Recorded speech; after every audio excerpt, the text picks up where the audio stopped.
Double fisting over there? Tell them, get on the mic and tell them yes. What did they?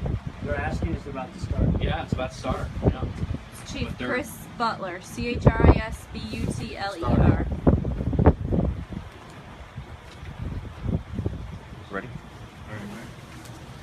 This Keep the evening, mic in there. this evening at about 8:13 p.m., the business across the street, the AutoZone, in the 5th block of Cassat Avenue. The employees of the business telephoned the police at 8:13. At 8:14, police officer B.K. Alwyn, A-L-W-I-N, who's an 8-year veteran, responded to the scene within a minute. After about 7 minutes of being here, he actually arrived at the scene. He engaged at that time what was described to the 911 over the call that we received, that there was a male, a white male in the driver's seat and a white female in the passenger seat. He walked up to the passenger side of the car, opened the door, began to engage the female that was in the passenger seat. She started to explain, or as the witnesses explained to us, started flailing about at him and kind of lashing out at him. At that time, the male driver then placed the car into drive and started to drive forward towards the front of the store into the business. There's about 2 to 3 foot cement pilings that separate the parking lot from the business. And the way it was described from the witnesses is that the car was accelerating into the pilings. The officer moved around the vehicle, deployed his taser at the driver. That was ineffective. As the officer began to back away, according to the witnesses, the vehicle started to come at the officer. The vehicle then drove between the officer's vehicle and the business itself. The officer discharged his handgun 2 times at the vehicle. The vehicle continued to cut through the parking lot, actually went between the sign. It didn't go out the actual paved exit, just through some brushes over there.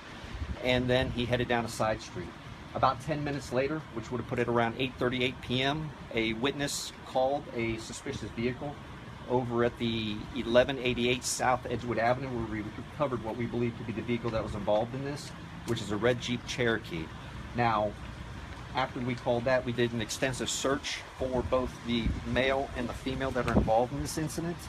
And the female that we're looking for is described as a white female, early 30s, wearing a black top, long black leggings, dirty blonde hair, and she's described as having sores on her face.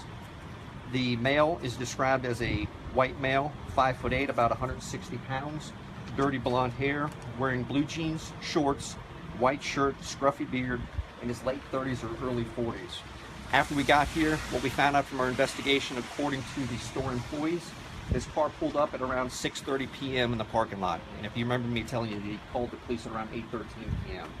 Both the man and the woman entered the store. They were looking for an auto part.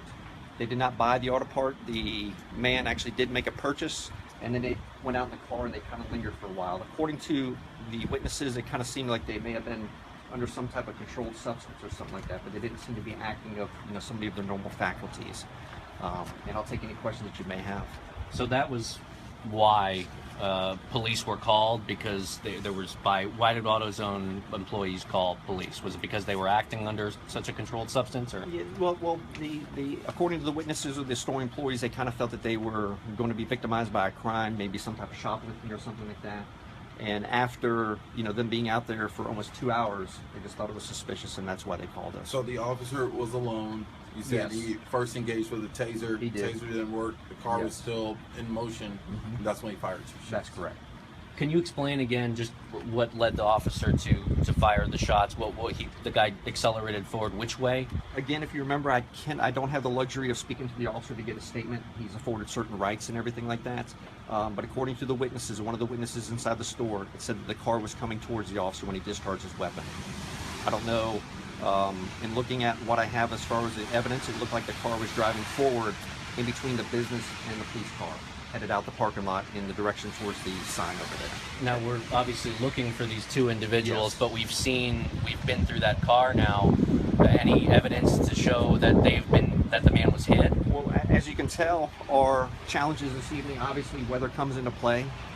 We ended up just taking that car, sealing it up until into our warehouse. We'll process it later. There was some blood evidence in there, nothing to demonstrate that it would have been an enormous loss of blood or anything like that. So if anybody sees an individual obviously with any type of injuries, we don't know if that's caused from, because over there also got some shattered glass. I don't know what caused that. In other words, I don't have enough evidence in the car or based on the totality of the circumstances to tell you that somebody's been shot.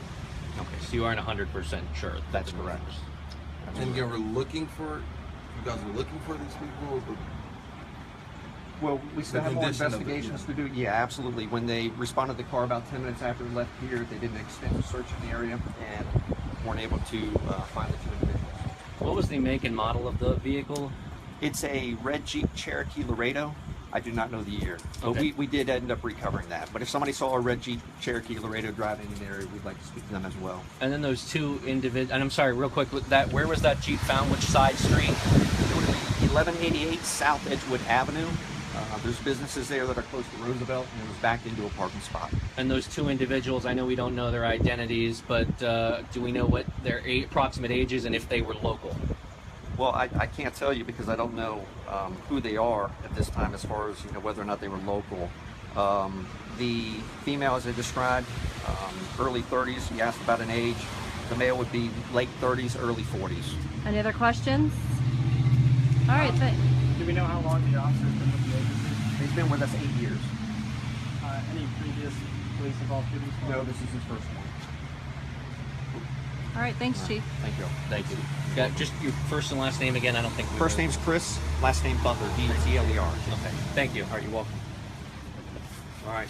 Thank I you. got the You don't